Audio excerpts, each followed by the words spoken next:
We're asked to work with several expressions and to write each with a rational exponent.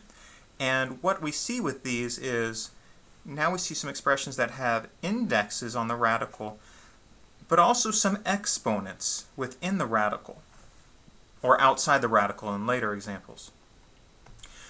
One of our properties of exponents tells us that a to the m over nth power is the same as the nth root of a raised to the mth power. And so the index on the radical goes to the denominator of the fractional exponent. The numerator of the fractional or rational exponent is a traditional exponent.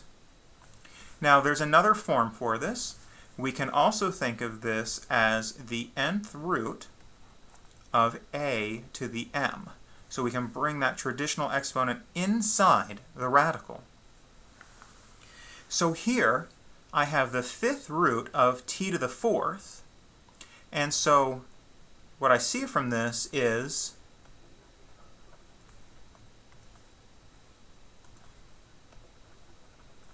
the 5 is the index on the radical, and the 4 is sort of a traditional exponent.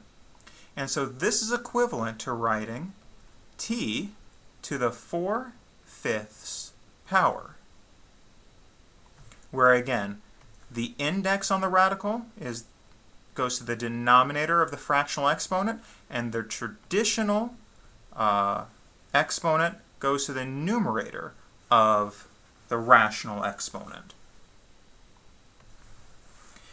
In exercise B, I have the fourth root of 3m, and that's raised to the 7th power.